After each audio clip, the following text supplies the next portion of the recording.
All right, welcome to this video. Today we're going to post some items. We're going to do some comps first, and then we're going to see if we can find anything that really is a secret treasure that we dug up at the bins or at some thrift stores. The first item I'm going to look at is this Diablo 3. I have played Diablo 1 and 2 and quite a bit of Diablo 2, and so I was really actually kind of interested in maybe keeping this for myself. I have done some comps online, and you could probably sell it for $8 to $10. It seems to be trending about there. I don't necessarily know if that's such a great deal, if it's worth it when you consider. So one of the things that me and Chris do is we purchase from the bins. So most of the stuff that we buy from the bins, of course, you pay by pound. And so what we do is we take that total number of items and we divide up that total by the number of items we bought. So that usually brings the actual price per item way down. So when he got this at the bins, he might have paid, on average, when you figure everything in, maybe, 75 cents.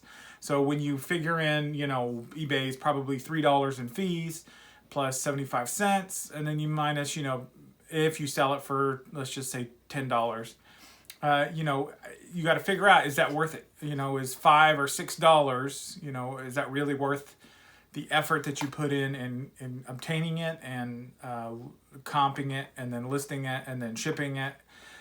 Everything that I know about business is basically how much is your time worth?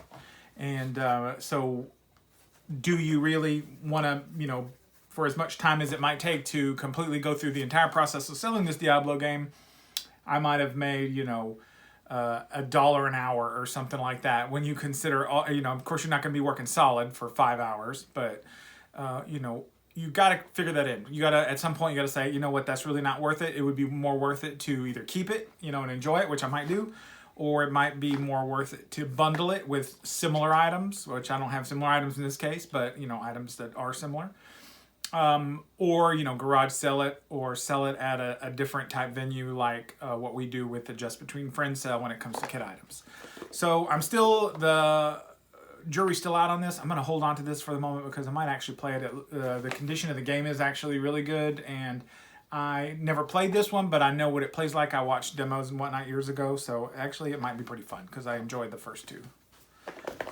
Next up is a couple of very interesting dancing instructional videos, and they're club combos. So I think it's Latin music. It's Carlos Cinta's Bachata Trilogy. There's actually 4 in the trilogy, but he found 2 and they were sealed. Like I've been mentioning in the videos, Chris is really good about finding stuff that is still sealed. Instructional dance videos actually can go for quite a bit. At least new, they're super expensive if you buy them from the manufacturer, but on the aftermarket, they still got some value to them. And these guys are comping somewhere, anywhere really. Actually, when I say comping, I'm comping them off of the new price. So the trilogy of 4 DVDs is $140, which is ridiculous, but used on the secondary market, I can't find them on eBay, but I went ahead and listed them for I think $30 a piece or $40 a piece. Just put them out there. So a word of warning, whenever I say I comp something and then I turn around and put it on eBay for almost twice the price, that's really Chris's theory of selling on eBay. He seems to think, and this is yet to pan out, and I'm sure he'll have a rebuttal video, but he seems to think you should really price things really high because you're going to get somebody at some point who's going to be willing to pay that. Whether you're items like this where nobody can find it online, so the guy's like, oh, $30 or $40, I'm going to go ahead and buy that because I need that one to complete my club collection. So you might find that. But a lot of what we get, though, are kind of more common items. And so music and movies, and he has them priced me pretty high. And I price them high. I don't price them as high as he wants, but I do price them high. Sometimes double what I see for the item going. And from what we have read online and listened to other resellers, they say don't lower your prices. Sure, it's been sitting out there for a year, for 2 years. At some point, the well's going to run dry and yours is going to be the only one there. Or somebody getting onto eBay looking for an item. It's their first time looking for an item. It's their first time to ever see it. So look, there it is. I'm going to get it. So there's those possibilities in play. So for these guys, though, because they're not readily available, they're instructional dancing DVDs. I went ahead and priced them pretty high. This next item is a game from Indie, and it's called The Resistance, and it's a very simple game. I told him I would hang on to it. Typically, Chris loves to get a game and make sure that all the parts are there. He'll go about collecting games, even incomplete games, so that he can build the parts together. But this one, I told him I'd look at it because I could squeeze in, because it's such a little game. And usually on the instruction manual, it tells you what comes in the box, so it'll be good. I did comp these, and they're only comping for like $5 or $6. They're like $10 new. So this is going to go into our Just Between Friends sale. And a Just Between Friends sale is a sale that they have all over the U.S., and you can find them where you're at. Basically, it is more of like a kid's resale thing, and it usually happens quarterly, but it happens more often than that because it happens in several different locations around the state. It's like a franchised sale, basically. And so you're not going to get top dollars for stuff, but you can still sell stuff that, goes better than eBay, and you don't have to worry about shipping. They do get a percentage of it, so there is a cost involved. But, it's an easy way to turn over stuff. You do have to do a little bit of prep on the item. You have to make sure that it can't be opened, obviously.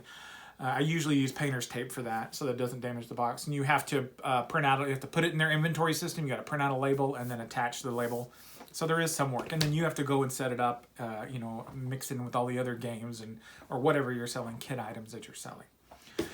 All right, the next item today is Earth, Wind, and Fire, The Eternal Dance. It's their box set. Chris is very excited about this, and he was like, this is such a nice box set. And it is. He found this at the bins. It is extremely good. I mean, it looks like it's practically brand new, like I just had opened it or something. There's no scratching, scarring. There's no bumped or rubbed edges. The discs are immaculate. It doesn't even look like anybody's listened to it. They probably have, but they maybe did it once, or they were just super careful.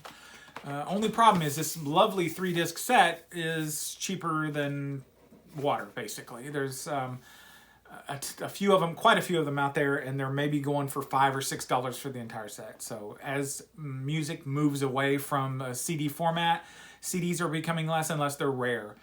We found in the bins, when me and Chris went several weeks ago, we found a CD by a band named Toxic. And it's a CD that goes for almost $100. So there are some rare exceptions, but for something that was mass-produced and I guess is a greatest hit, so those songs are already all out there, this isn't such a great deal. I will go ahead and list it. I'm going to list it, I think, for $20 and just see. Now, that's way higher. That's going on Chris's principle. We're going to see if... because I put in there that the discs were pristine, and it's just flawless. It's really good. We'll see if that one goes. Next are some items that I have not listed yet and that I've got to comp. This first one is a book that Chris had mentioned in the video. It's just an older book. It does not have a barcode, so he thought, it doesn't have a barcode. This one and the Twilight Zone book, the Rod Sterling Twilight Zone book. So they're older. And for some reason, he seemed to think that this guy, or that there might be somebody, because he was a naval officer of some sort. He's a commander. That maybe that there's somebody out there that might be interested in, a biography like this. So I'm gonna comp this one. So the comps on this one, not so good. Pre-owned, $4.90. So when you go to look for comps online, make sure that you see what they're being sold for right now, or their offers or their bids. But make sure that you filter out and see what's sold, because that's gonna tell you basically what people are actually paying for the item.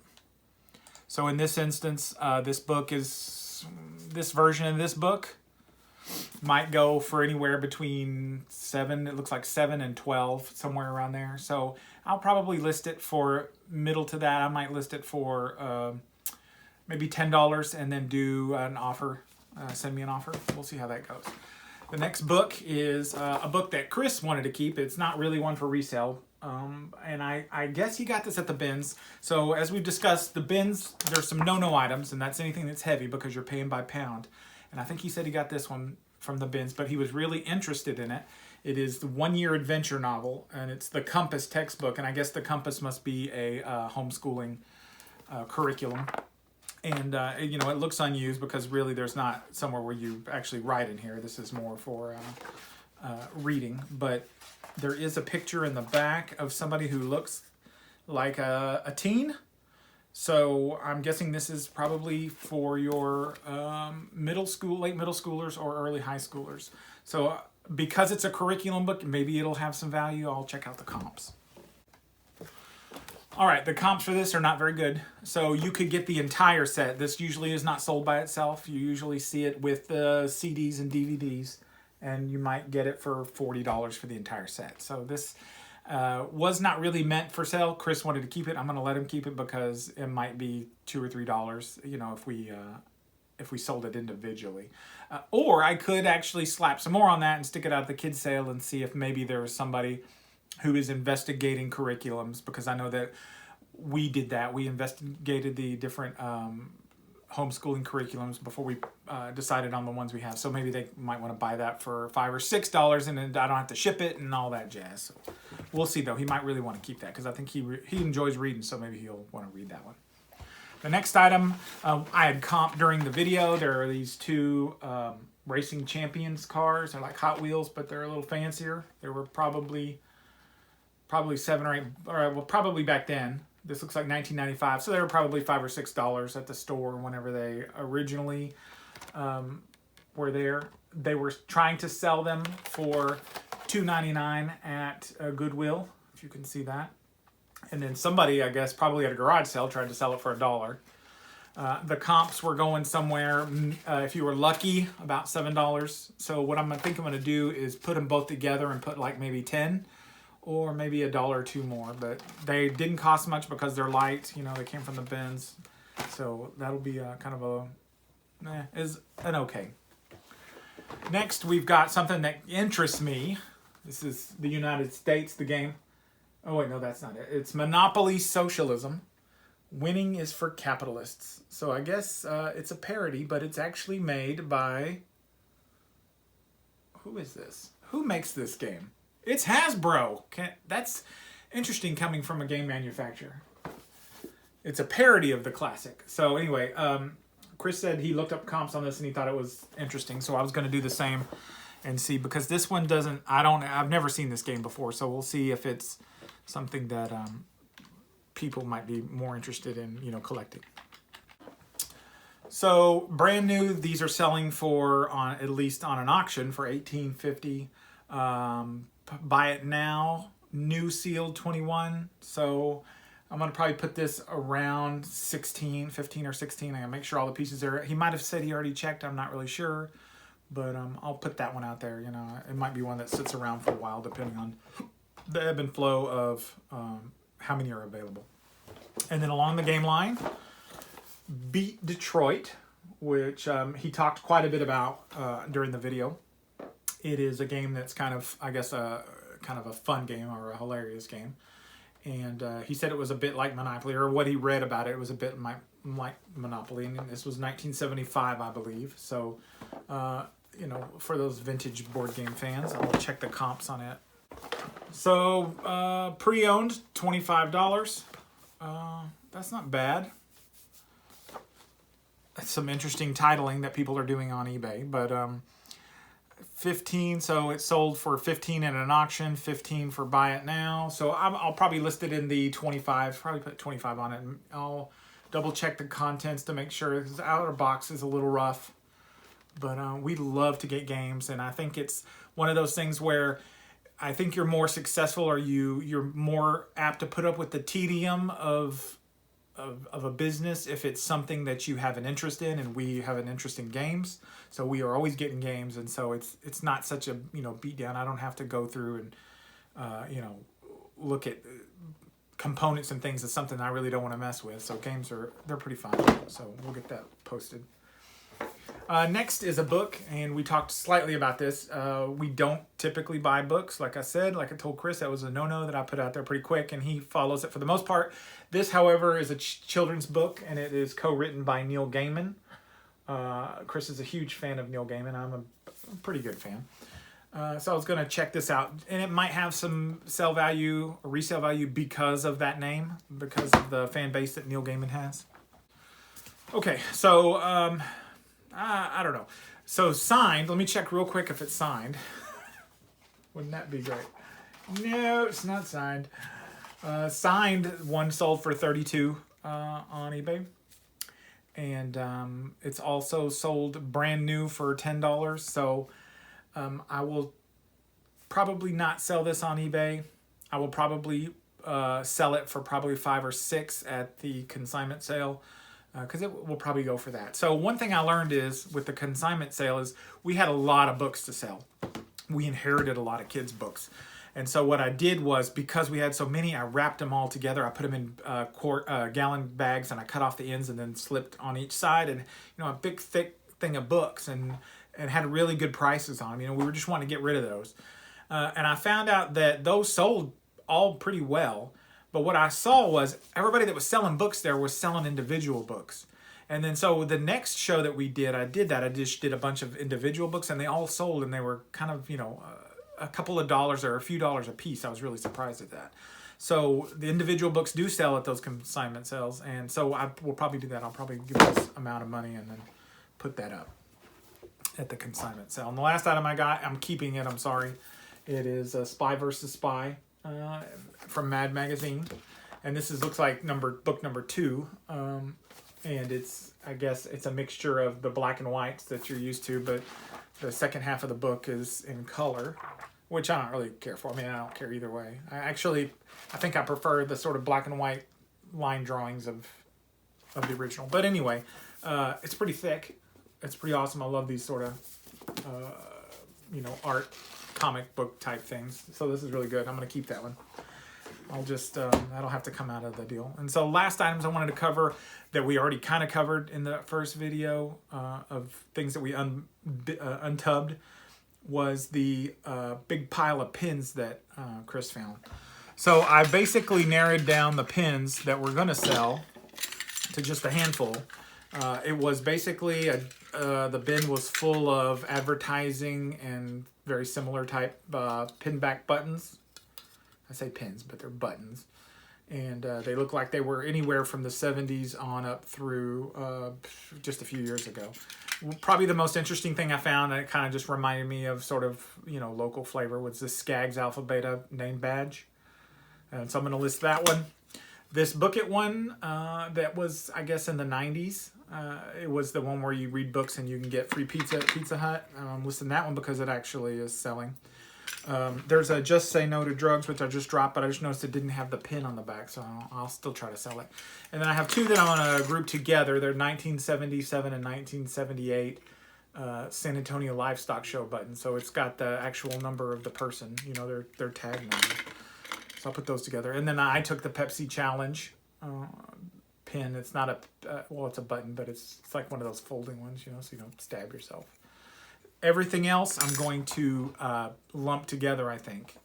Okay, so this is the bucket of pins. The bucket also came from the bins. This is actually pretty heavy. So if it's like $1, I think it was $1.59 or $1.69 a pound, somewhere around that. This is probably 3 pounds. This is probably $6 or so worth of buttons.